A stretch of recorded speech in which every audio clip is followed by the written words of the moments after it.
Como socióloga, eu sempre me interessei por habitação popular.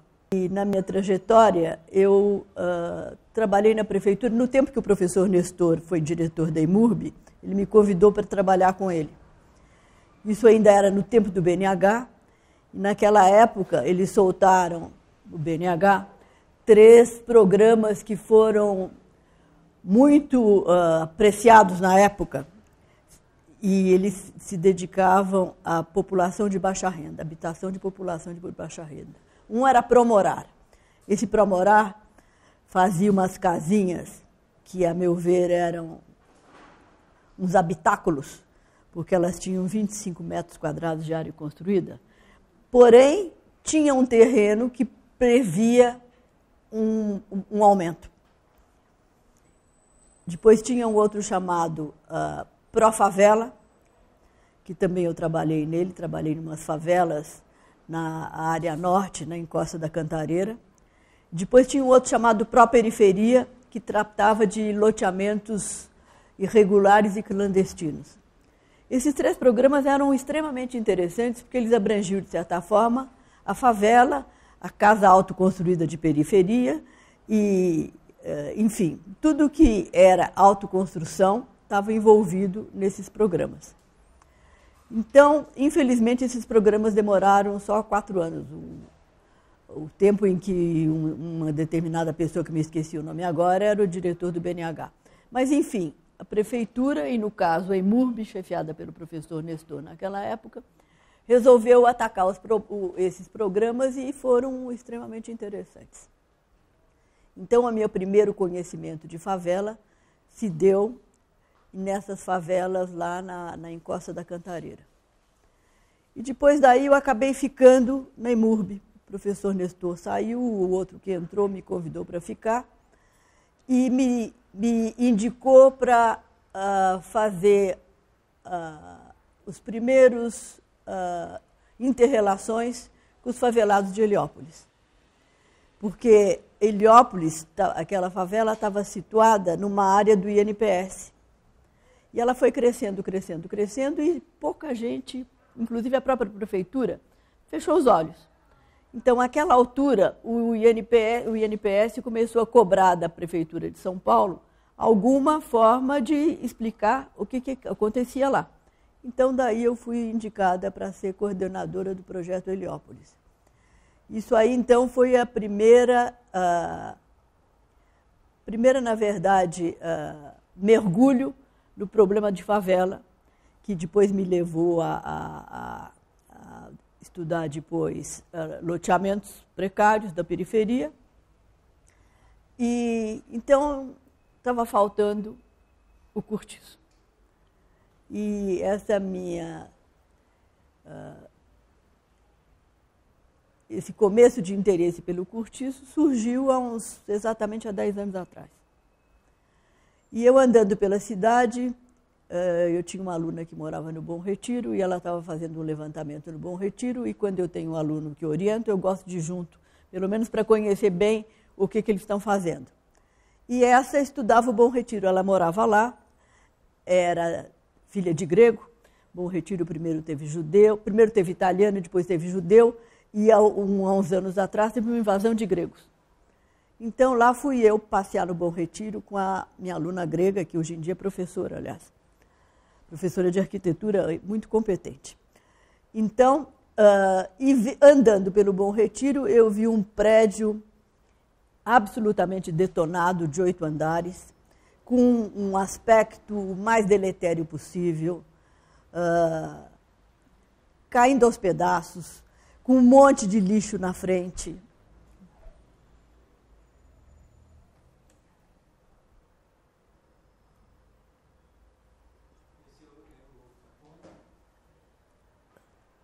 Primeiro slide. Esse aqui vai para frente. Acho que aqui está sem a marca, mas acho que vai para frente esse. Esse vai para frente, esse vai para trás, e esse vai ser apontado aí no vermelhinho. Bom, então, como eu já falei antes, eu, devido a essa minha trajetória de ter trabalhado na prefeitura, eu passei a gostar muito de atividades de extensão universitária. Eu acho que o ensino da arquitetura não pode ser só ensino e pesquisa. Eu acho que também tem que ser extensão de serviço à comunidade, porque eu acho que é muito interessante envolver os alunos em casos em que eles podem opinar, participar e ter contato com a população. Então, devido a essa experiência de Heliópolis, que eu chefiei lá o primeiro projeto, e essa chefia de projeto foi muito interessante porque, inicialmente, os moradores me viam com ressalva, achavam que eu ia ficar do lado do governo e não do lado deles. Então, a conquista, a confiança que eu tive que fazer com que, quase que eu, era um exercício cotidiano de dizer que eles podiam confiar em mim, que eles não confiavam em governo nenhum. Eles achavam que o governo queria tirar a terra deles. Eles estavam lá há muito tempo porque o NPS quase que ignorava aquela gleba, é uma gleba imensa, Heliópolis. Naquele tempo lá, a gente tinha até, a EMURB fez um escritório lá dentro. E daí, então, eu tive, na verdade, um grande contato e grande parte do que eu aprendi em me comunicar com essa população, entender a linguagem deles, saber o que eles querem, foi nesse mergulho que eu fui obrigada a ter em Heliópolis. Depois, então, também eu tinha estudado loteamentos precários de periferia. Aliás, até antes de Heliópolis. Eu fiz uma grande pesquisa com o professor Lemos, que, aliás, eu acabei de estar com ele, ele me contou que ele já esteve dando aula aqui. Então, eu e o professor Lemos fizemos uma grande pesquisa na periferia paulistana em duas épocas. No ano de 54 e no ano de 68, que nós fizemos essa pesquisa, para saber quais eram aqueles bairros que estavam na frincha da cidade e como apareciam os loteamentos precários e muitos clandestinos, onde essas pessoas construíam suas casas. Autoconstrução. Então, essa pesquisa de autoconstrução na nossa ficou até famosa. Não sei se vocês conhecem o livro, foi editado pela FAO. É um livrinho fininho. Conhece Autoconstrução em São Paulo? Então, essa pesquisa aí fez com que eu mergulhasse na segunda coisa. A favela eu já sabia, já conhecia, mergulhei na favela, andei em Heliópolis. Fiquei tão amiga deles que eles deram meu nome para uma rua, mas eu preciso morrer antes para ter o nome. Porque eles que vivos não podem ter nome de rua. Mas, enfim, daí então eu saí procurando cortiço. E essa aluna minha que morava no Bom Retiro me acompanhou nas andanças, porque para você procurar uma coisa dessas é bom você ir a pé, né? Então andamos o Bom Retiro inteiro e não é que na rua Solon eu encontrei uma coisa que muito se aproximava do que eu queria. Era isto. Isso aí é um cortiço vertical de 8 andares. O lado dele continua igual. Peraí, deixa eu mostrar a frente. A frente era assim. É um prédio que tem 10 metros de frente por 60 de fundo. Tem 8 andares e a história desse prédio é resultado de uma invasão. Não foi nenhuma invasão. O dono morreu e não deixou herdeiros. E a construção não estava pronta. Tinha um mestre de obras, o resto tudo foi embora, os que trabalhavam na obra. Mas sobrou um mestre de obras que resolveu morar no subsolo, na garagem. E, dessa forma, ele começou a vender espaços aí dentro. Então, isso aí era um verdadeiro horror quando eu cheguei lá. Olha só. Então, eu passando no Bom Retiro, de repente vi isso, eu disse assim, olha, para mim é um pratão, é isso mesmo que eu quero. Então, entrei aí, perguntei para uma mulher que estava na porta, que eu trabalhava na FAO, na USP, que eu queria fazer uma pesquisa, se tudo bem. Ela falou, aqui a gente adora conversar, pode vir. Daí, no dia seguinte, eu já fui lá. Peraí, isso já é uma reunião, mas eu levei os meus alunos. E eles se encantaram, porque ver uma coisa dessas era uma coisa inimaginável, né? E a primeira coisa que a gente tinha que fazer era fazer o levantamento de quem morava lá. Quer dizer, o prédio que vocês estão vendo é inacabado. Por dentro, então, era um horror. Imundo, tinha lixo por tudo, mas as pessoas extremamente simpáticas e acolhedoras. E ficaram muito contentes de eu ir lá fazer um levantamento do que eles estavam fazendo. Então, a primeira coisa que nós fizemos um levantamento junto com os alunos. Eu tinha lá na FAO, hoje em dia eu sou aposentada, tinha uma disciplina chamada Habitação Popular Paulistana. Então, eu juntei os alunos, eram 40, e nós trabalhamos sábado e domingo. Todo sábado e domingo a gente ia lá e fazia uma pesquisa, distribuía eles nos andares, e os moradores ficaram amigos da gente, e gostaram muito, e os alunos também. Uma certa altura dos acontecimentos, teve um jogo de futebol, alunos da FAO contra os encurtiçados. Quem ganhou? A FAO perdeu. Mas, enfim, tudo isso entusiasmou muito eles, e eles, hoje em dia, eles têm uma confiança... Bom, logo depois eles adquiriram em mim uma confiança muito grande. Porque, inclusive, do lado tinha uma agência do Banco Itaú. Exatamente... Deixa eu voltar para aquele anterior. Aqui do lado de cá, o prédio do vizinho, tinha uma agência do Banco Itaú. E então, o Banco Itaú entrou com uma queixa na prefeitura, dizendo que eles jogavam lixo pela janela e que estavam prejudicando a vizinhança. Então, a prefeitura foi lá e, por acaso, eu atendi a prefeitura. E daí eu falei o que eu estava fazendo lá. Ah, mas a senhora está aqui? E eu... O que vocês estão querendo? A gente quer saber alguma coisa do prédio. Então, eu tinha o cadastro dos moradores por andar, tinha uma opção de coisa, tudo que era relacionado com o prédio, aos moradores, eu tinha. E daí, eles falaram, não, mas a gente quer pôr eles para fora. Não tem nada que pôr para fora. Se vocês quiserem fazer alguma coisa, pode desadensar. Tinha, naquela época, 72 moradores. Tinha gente que morava no buraco do elevador. Não tinha elevador, aliás, até hoje não tem. Mas a gente fizeram o chão. Tinha uma família de 5 pessoas que moravam no buraco do elevador. Era um verdadeiro horror. Tinha prostituição, tinha droga, tudo que vocês podem imaginar, tinha. Mas, ao mesmo tempo, tinham famílias extremamente organizadas que moravam no bairro e que trabalhavam no bairro, porque aquele bairro é um bairro que tem muito emprego. Naquela época já tenho, isso faz 10 anos. Hoje em dia continua tendo mais ainda. Então, depois disso que eu falei, a prefeitura disse, mas qual seria a solução? Eu disse, se vocês quiserem, sugira quem quer sair. Eram 72. 30, eles davam 5 paus para quem quisesse sair. Aliás, foram até generosos. 10 anos atrás. Então, dos 72, saíram 30. Não, hoje em dia tem 42. 42 contra... ficaram 42. E daí, com 42, a gente pôde organizar. Então, isso aqui já é uma das primeiras reuniões com os moradores. E daí, então, da minha disciplina de habitação popular paulistana, eu levei os alunos, e os alunos fizeram não só a planta de todos os andares, como um cadastramento socioeconômico dos moradores. Grande parte deles trabalhava no bairro, tinha um emprego fixo, inclusive.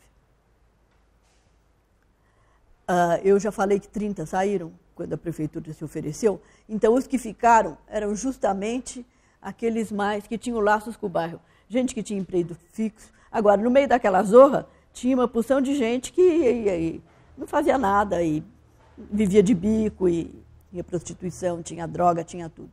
O que ficou foi familiar, e esses estão lá até hoje.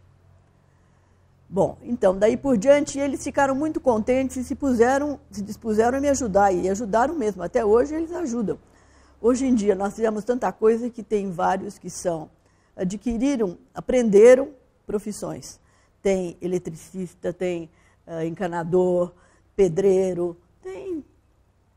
E, além disso, eu levei pessoas para lá que tiveram a paciência de ensinar.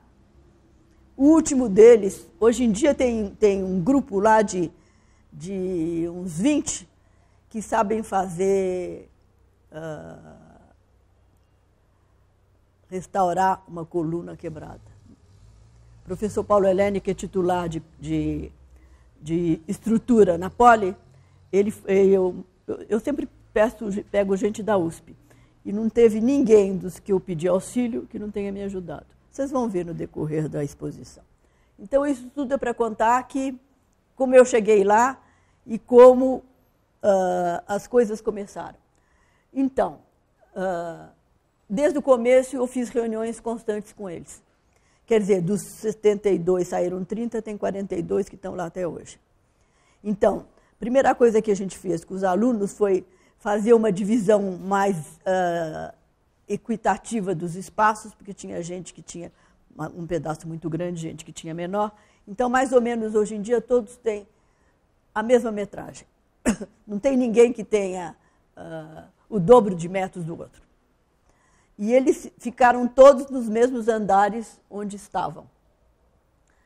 E desde essa época, também, ninguém mudou. Estão todos lá. Fora aqueles que ganharam os 5 mil reais da prefeitura e foram embora, que foram 30, alguns deles foram para os lugares de origem, que a maioria era nordestino, outros ficaram por aí, mas, enfim, perdi de vista, nunca mais nenhum apareceu. Então, essas reuniões a gente faz, no mínimo, uma vez por semana. Até hoje hoje em dia a gente faz 2 por mês para resolver problemas comuns. Então, olha, quando eu cheguei, o que era?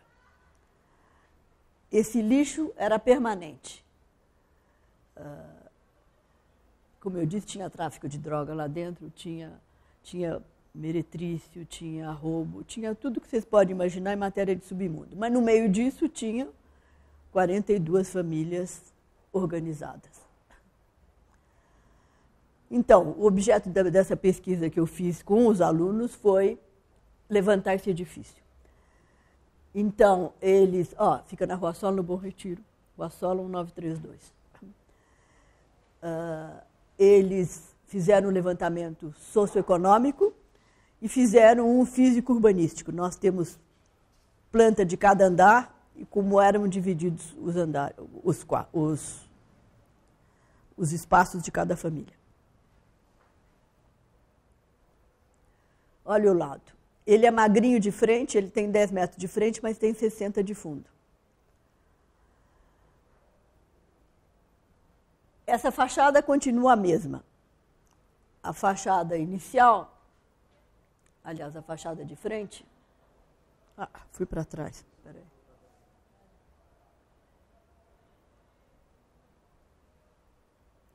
Então, daí nós passamos a ter reuniões.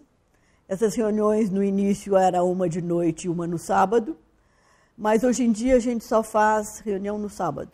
E mesmo assim, às vezes é sábado sim, sábado não.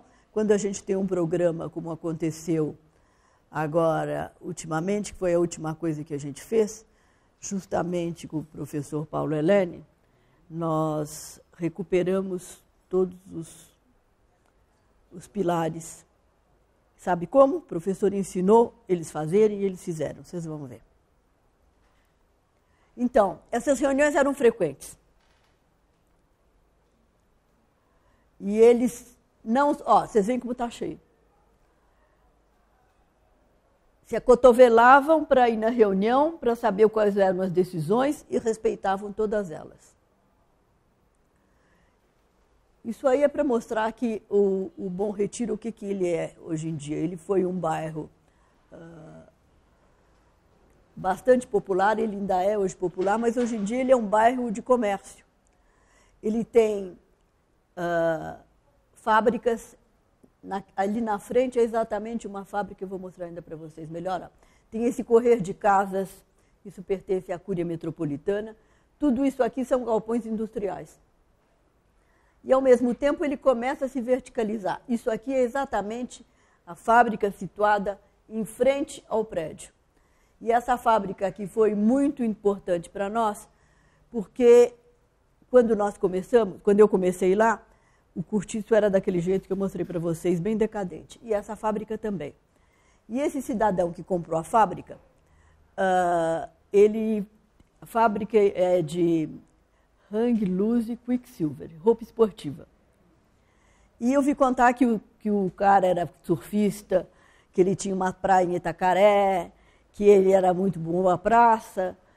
E eu vi ele reformando, porque esse prédio era horroroso, bem na frente do nosso.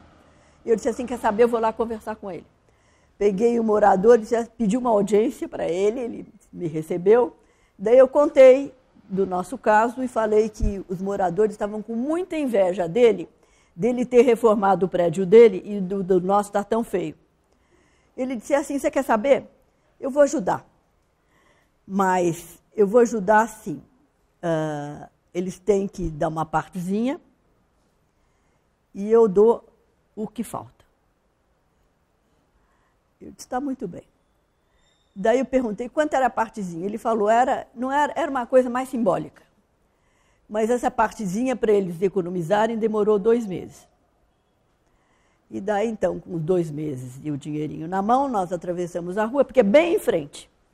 E fui lá e disse assim, bom, está aqui o dinheiro. Disse assim, vamos começar amanhã. E daí ele disse assim, a mesma empresa que fez a minha fachada vai fazer a fachada de vocês. Outra coisa que tem muito no Bom Retiro são casas desse gênero. E tem muita pensão também. Várias dessas casinhas aí são pensões. Agora, bem na frente, tem também predinho de 3 andares, que é muito comum lá. Agora, nós temos vizinho desse colégio. Esse colégio é um colégio coreano, que era a quadra esportiva do Itaú. Esse colégio é a quadra esportiva do Itaú e o nosso prédio. Então, esse colégio aí é colégio de coreanos.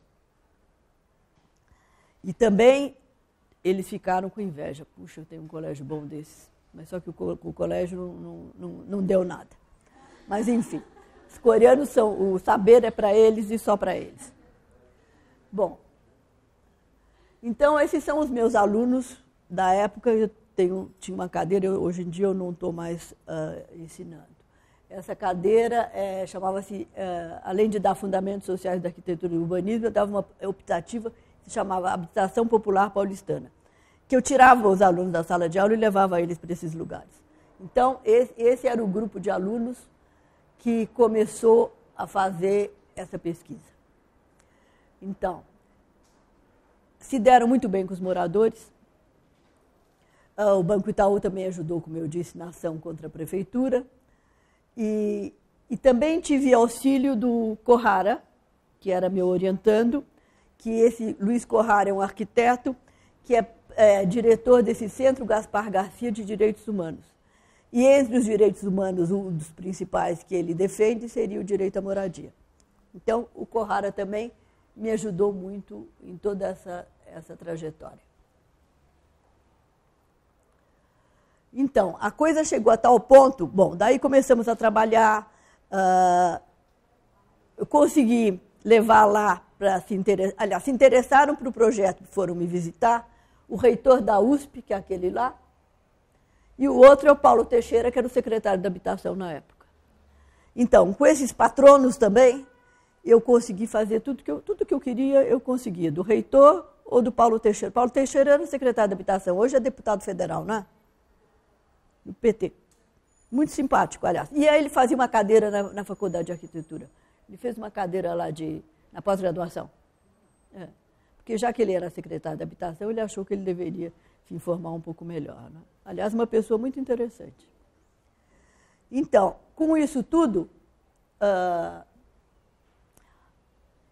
nessa altura, o projeto já começou a ser conhecido.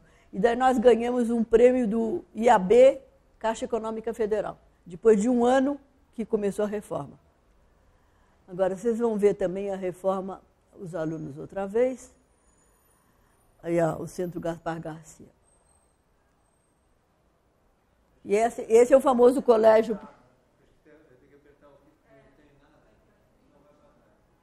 Peraí. Esse é para trás. Esse é para mostrar como é que é o panorama do... Como não está meio apagadinho, aqui que vai para frente. Pois é, aqui para frente.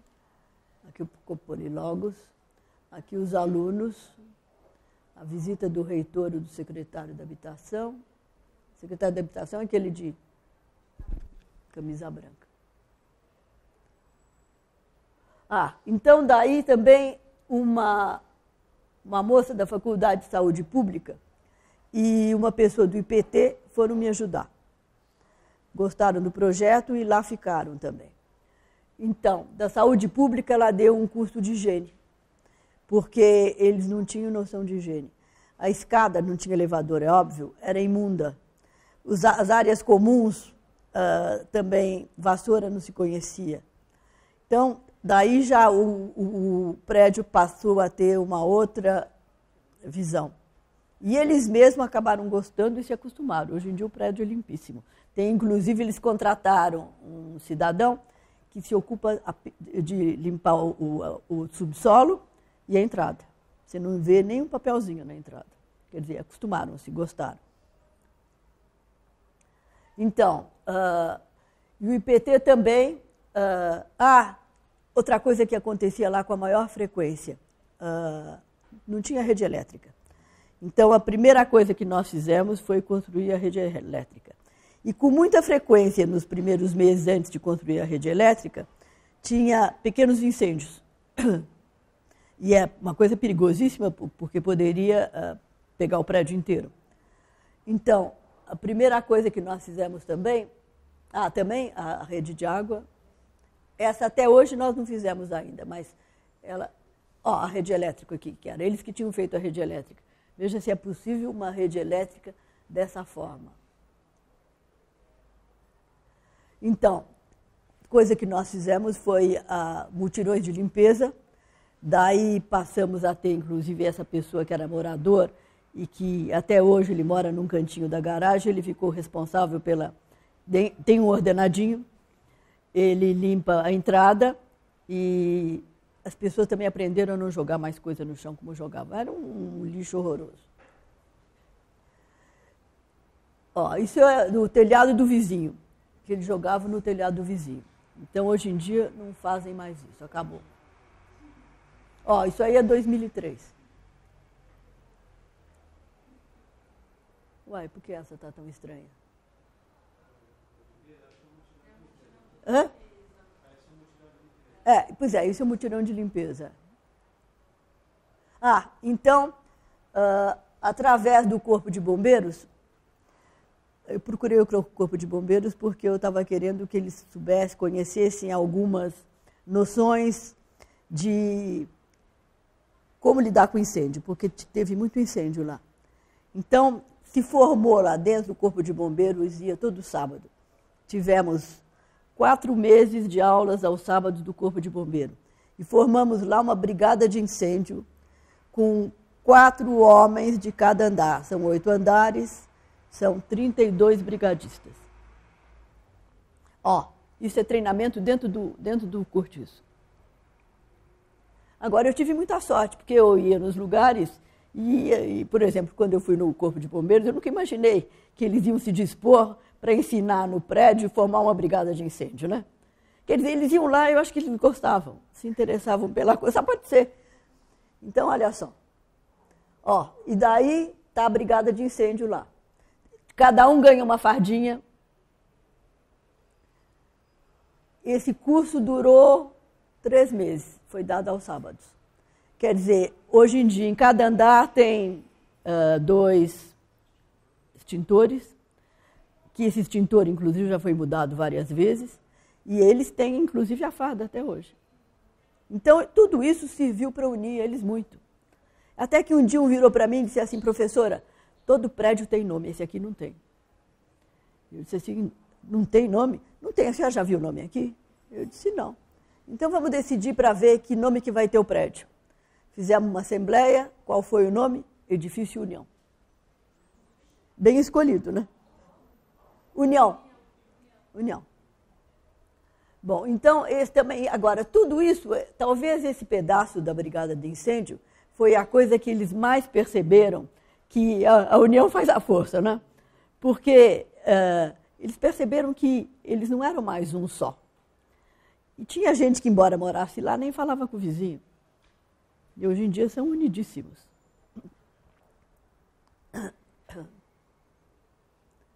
Então, isso a forma... eu arranjei também uma engenheira desse Instituto de Pesquisas Energéticas e Nucleares, que foi ela quem dirigiu todo o serviço da nova rede elétrica. E também, quem montou a rede elétrica? Ela ensinava e eles faziam. Eu acho que é por isso que o apego deles ao prédio é devido ao fato que tudo que foi feito lá foi feito pela mão deles. Olha a rede elétrica. Saiu uma rede elétrica que tem muita casa de rico que não tem rede elétrica assim. Olha só. E tudo isso nós ganhamos de graça. O IPT nos deu.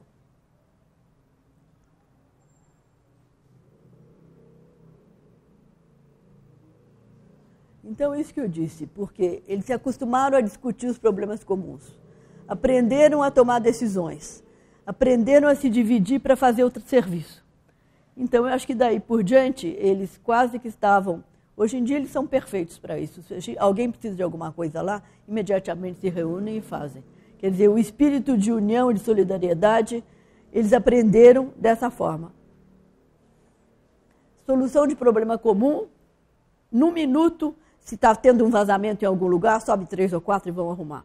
Quer dizer, não precisa chamar ninguém de fora. Porque quem não sabia, aprendeu. E quem sabia, ensinou. Então, essas são as reuniões que a gente fazia.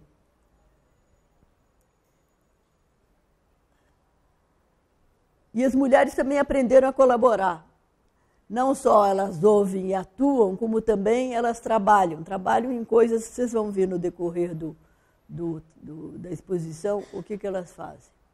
Então, o Itaú, que queria pôr eles para fora, virou colaborador. Depois que eles viram que tudo estava andando bem, então eles deram dinheiro porque esses corredores, os corredores o prédio tem 60, tem 10 de frente, mas tem 60 de fundo. Então, os corredores não tinha janela para trás. Então, esses corredores eram escuros. Então, o IPT deu dinheiro para comprar essa janelinha. Só que a janelinha não devia ser tão pequena assim, mas quem foi comprar os vitrôs foi uma moradora que resolveu comprar pequenininho. Então, no corredor tem vários desses. Mas, enfim, hoje em dia não precisa acender luz de dia como era antes. Então, o Itaú virou amigo. Bom, daí, então, com a reforma... Deixa eu ver, peraí. Aquele prédio que eu mostrei na frente, que é a fábrica. A fábrica era tão decadente quanto eles no começo. E a fábrica mudou e ficou bonita. E daí eles ficaram achando que tinham que mudar também. Olha a fachada como era. O lado a lateral continua assim. Mas então o que eu fiz? Eu fui... Não, outra coisa que também teve que fazer foi o telhado. Esse telhado a gente teve que reformar, porque é o telhado do 8º andar. Tinha vazamento. Então reformamos o telhado também. E também nessa reforma do telhado eles participaram. Aí com um arquiteto da FAO que ajudou. Ó, aí está a fábrica. Então é aquela roupa de surf, Quicksilver Hang Loose. Então a fábrica que era um horror ficou assim.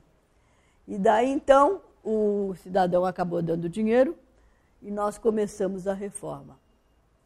Ó, o prédio sendo reformado e olha como ele é hoje. É só a fachada que está bonita, o resto não está. E eu consegui as esquadrias de uma firma japonesa de esquadrias. Eu também não tinha vergonha de pedir, porque não é para mim. Então, simplesmente eu ia atrás e davam. E daí eles ficaram contentíssimos. E daí falaram, professora, o prédio precisa de portão. Temos que ter um portão e temos também que ter um nome. Todo prédio tem um nome e a gente não tem. Eu disse, escolham Edifício União. Olha lá. Tem outro portão aqui desse lado também, tem aquele portão de lado. Aquele portão, aliás, foi para trás e esse veio para frente. Daí pintou-se também o portão de cor de... E o nominho está lá. A partir desse momento, parece que eles desabrocharam e também a união que aconteceu nunca mais se desfez.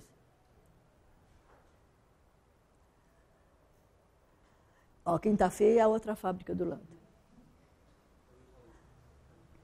O Itaú caiu fora, daí ficou esse horror. E aqui do lado é uma escola, que é uma subsidiária daquele curso objetivo.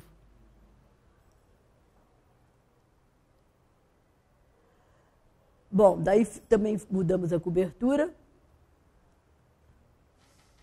porque também chovia dentro. Foi refeito tudo isso aí, olha só. Ficaram os pilares, mas nós vamos tirar os pilares agora. Olha a vista como... Aliás, tem uma vista magnífica de São Paulo inteiro. Você vê, inclusive, do outro lado do rio, a Cantareira. Cantareira também, como é o nome daquilo que tem corrida?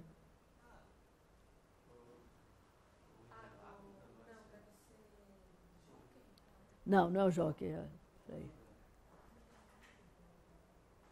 Então, a etapa a seguir seria a rede de água e esgotos e a reforma dos apartamentos.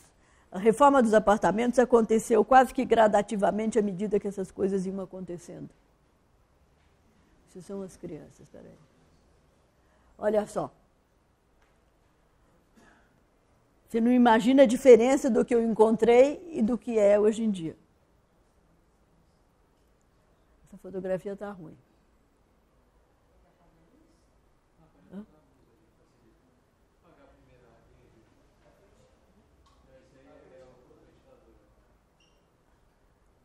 Melhorou muito. Vou voltar para trás. Olha só. Então, não é só esse apartamento que melhorou, vários deles melhoraram. Por conta própria, por conta própria.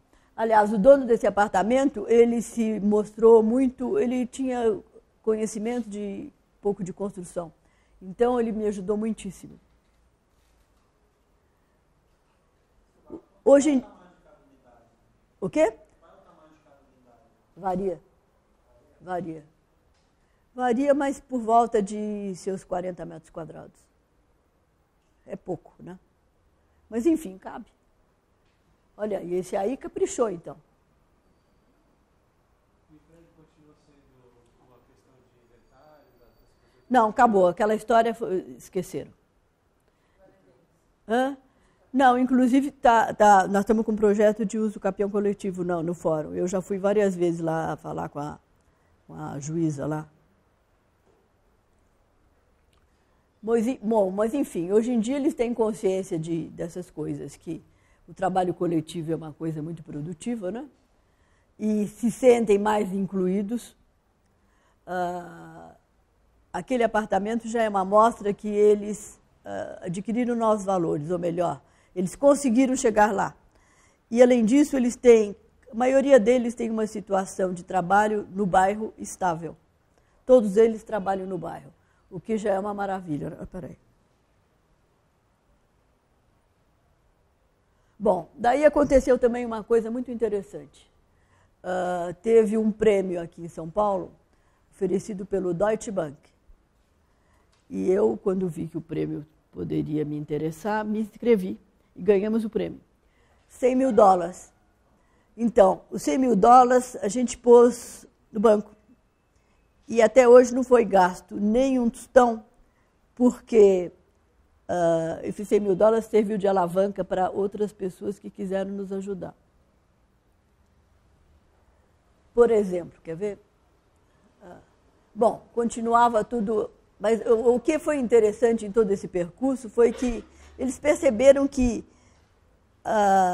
unindo-se e trabalhando em conjunto, e tendo um objetivo, eles conseguiram muita coisa. O Curtis da Roçal no vencedor. Bom, então, depois de ganhar o prêmio, me telefona a Método Engenharia. E disse que tinha lido no jornal que nós tínhamos ganho o prêmio e que se eu precisasse deles, eles podiam ajudar. E que eles chama-se o Gabriel. O Gabriel disse que eu lhe oferecia aqueles que não são ainda engenheiros, que estão... Não, engenheiro, estudante. Os estagiários dele para irem todo sábado e domingo fazer outro levantamento lá se eu precisasse. E daí, isso tudo é o grupo da Método Engenharia. Passaram lá alguns meses ajudando. E adoraram. E, aliás, houve um entrosamento muito grande entre os moradores e eles. Porque daí nós consertamos uma série de coisas devido à permanência deles lá. E isso tudo culminou com um jogo de futebol entre os engenheiros da Método, esses todos aí, e os moradores. Quem ganhou? Os moradores.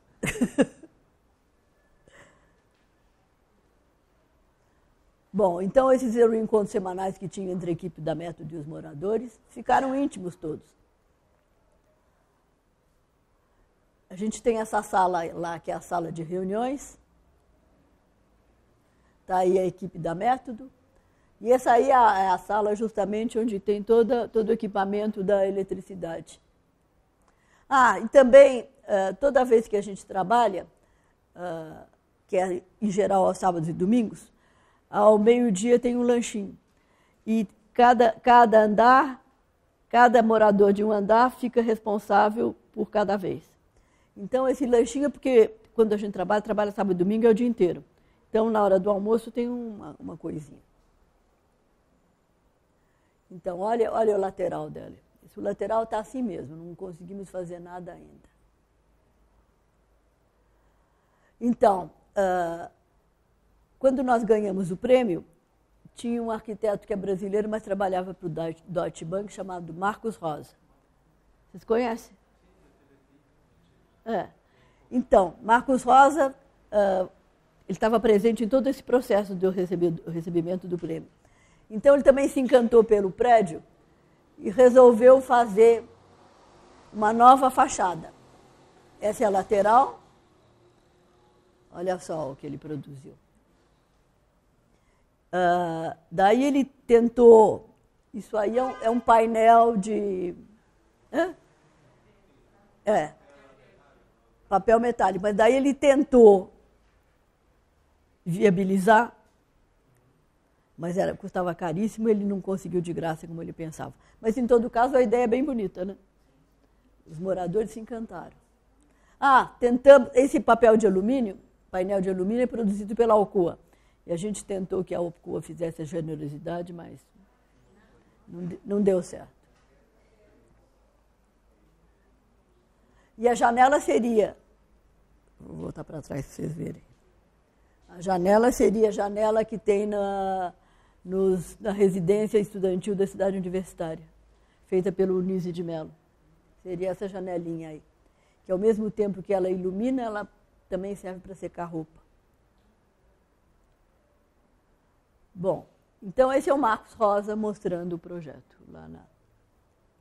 Como ele tinha uma ligação com o Deutsche Bank, de modo que quando eu conheci o Marcos Rosa, ele estava ligado ao banco. Vocês conhecem ele?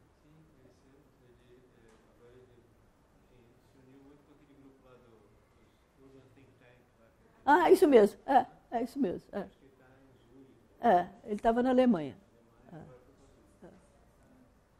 Olha ele aí mostrando. Bom, então tem várias coisas que a gente ainda tem que fazer. Uma das coisas é aquele corredor externo. O corredor externo ele tem 60 metros de fundo e tem 4 de largura. Daqui até ali. 4 daqui, mais ou menos. Então, esse corredor está muito deteriorado e ele acumula água quando chove. Então, essa é uma das coisas que a gente vai ter que fazer. Isso também é projeto do Marcos Rosa, ele queria fazer isso. Esse é o tal corredor. Aí está parecendo maior do que é, mas não é esse tamanho. É 4 metros de largura. O corredor. O corredor é esse aí. São exatamente 4 metros. Queria pôr esse banco. Aliás, continua a nossa ideia fazer, porque eles não têm lá lugar de... Criança brinca nesse corredor mesmo. Então, para as mães assistirem criança brincando, seria uma boa ideia. Mas como nós tivemos coisas mais importantes para fazer antes disso, foi dado prioridade. Isso ainda vai ser feito. a janela da inspiração na cidade universitária. Então, o que nós fizemos no último ano foi isso. A coisa mais urgente que tinha, os pilares da garagem, extremamente visíveis, estavam corroídos pela erosão, pela umidade, pela água, porque o prédio tem uma... Assim, aqui está a rua, a garagem está no subsolo. Então, toda a água de chuva corre para lá. Então, os pilares estavam numa situação precaríssima. E isso é o teto da garagem. Então, tudo que eu faço lá, embora tenha ainda aquele dinheiro, a gente tem no banco 220 mil reais. Não foi tocado nenhuma vez ainda. Está rendendo juro, porque vai chegar uma hora que a gente precisa fazer alguma coisa e não tem dinheiro. Daí pega aquilo, né? Então, quando surgiu essa história da umidade, das infiltrações, das colunas, olha só, as colunas do subsolo, eu disse assim, bom, isso aí é a coisa mais urgente que a gente tem que fazer, porque o prédio pode cair, né? Não sei se podia cair, mas, enfim, corre esse risco, né? E isso aí me apavorou. Então, eu andei fuçando lá na USP, na Politécnica, e descobri que o catedrático de reforço de estrutura era o Paulo Helene. Também, como não é para mim, eu não sou cara de pau. Eu telefonei para ele, marquei uma hora, fui lá, conversei com ele, levei ele lá, e ele se comoveu. E ele passou um ano inteiro, 2 estagiários dele, consertando os pilares. Ensinou, a mão de obra foram os moradores. Vocês vão ver agora, esse pedaço é muito... Ó os pilares. Olha só, isso é o teto. Então, isso aí demorou um ano inteiro, porque era feito só nos sábados e domingos.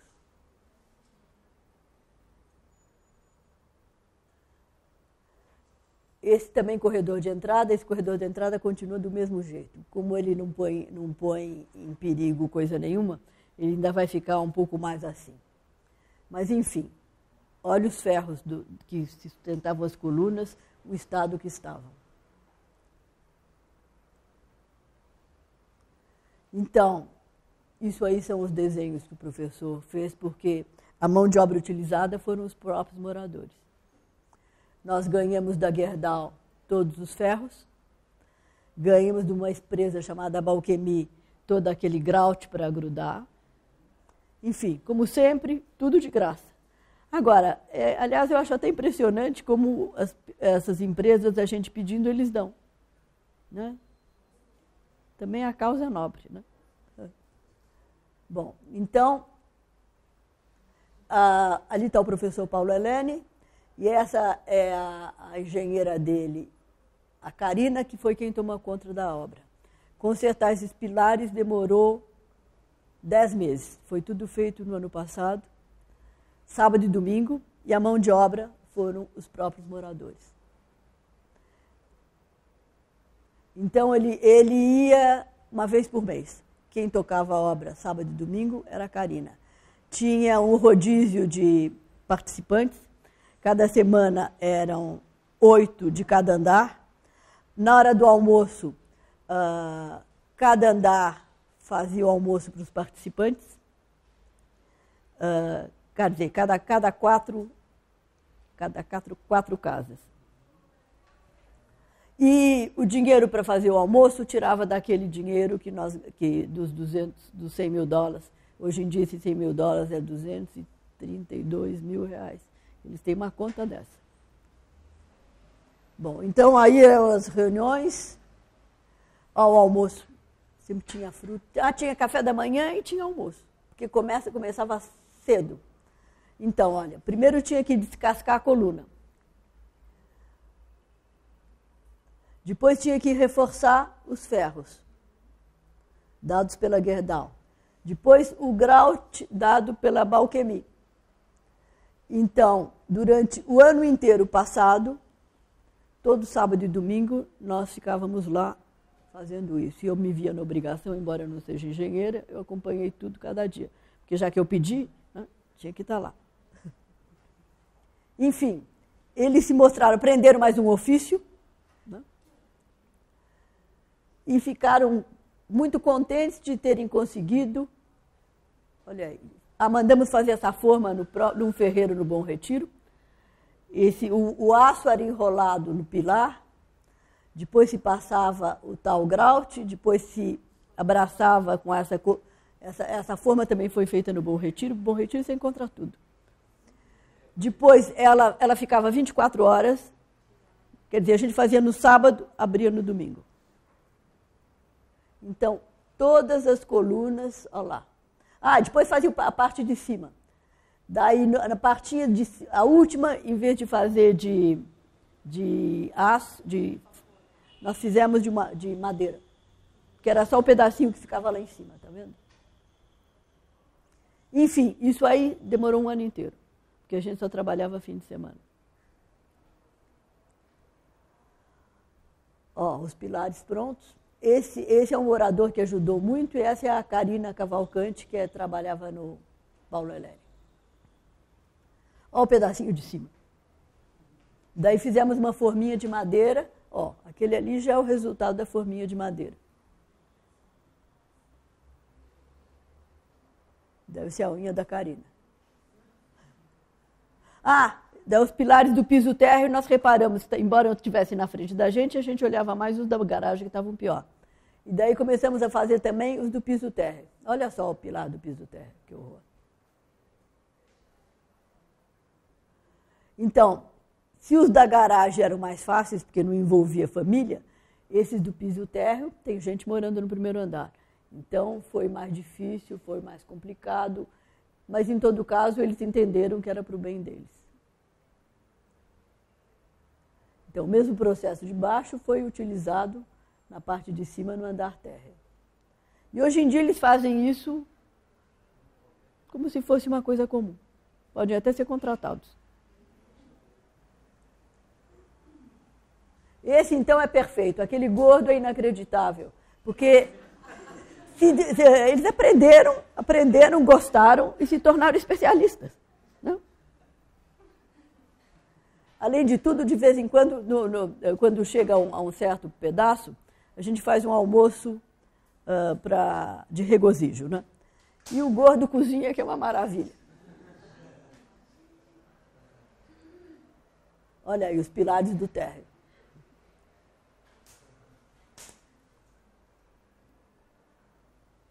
Agora, a próxima coisa que nós vamos fazer é esse piso, porque o prédio, os 10 metros,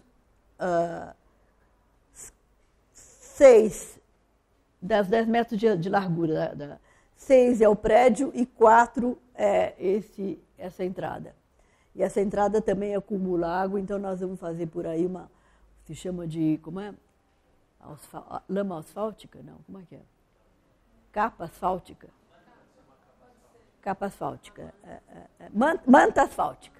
Manta asfáltica. Então, isso é a próxima coisa que a gente vai fazer. Vamos ver se a gente ganha também. Agora, esse pilar de entrada foi feito agora, um mês atrás. Esse é o principal pilar. Esse deu muito trabalho. Agora, eles viraram especialistas. O professor Paulo Helene falou que até quando tiver alguma coisa, vai chamar eles para que possa ser feita sábado e domingo. Porque eles só podem trabalhar sábado e domingo, né? Bom, daí quem sabe pode até largar o emprego e trabalhar para ele. Esse foi o último pilar que foi feito há uns 15 dias atrás. E esse é bem na entrada, é o primeiro pilar do prédio. Deu muito trabalho porque teve que fazer essa escavação. E justo no dia choveu. Então molhou isso aí, ficou horrível. Olha aí.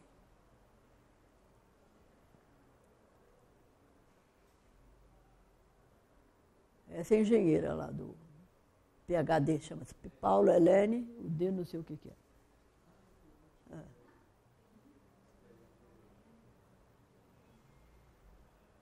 Gerdau mais uma vez deu os ferros, Bauchemy mais uma vez deu aquela parte, o grout.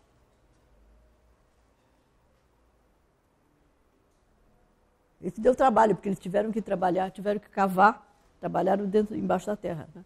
Os outros todos eram na superfície. Esse estava enfiado lá dentro. Né? E todos com equipamento de segurança, né? Todos, nós ganhamos, também ganhamos equipamento de segurança. Olha aí, ficou bem bonito. Então, também no decorrer desse período, uns se distinguiram e aprenderam. Esse por exemplo, que está aí, ele virou um especialista. Pode até ser contratado, né?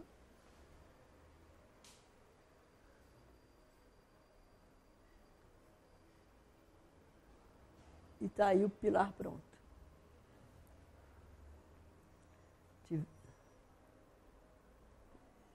Isso aí a gente também vai modificar. Agora a próxima coisa é fazer essa entrada. Opa.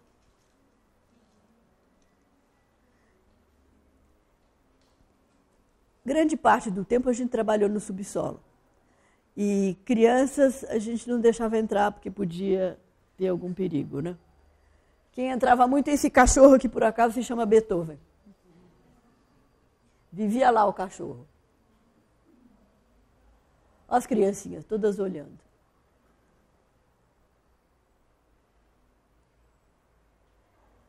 Então, a união entre os moradores e o amor ao bairro e tudo que lhe oferece evidenciam, como diria Mafezoli, que o lugar faz o elo. Então, essa, resumidamente, é a história do Edifício União.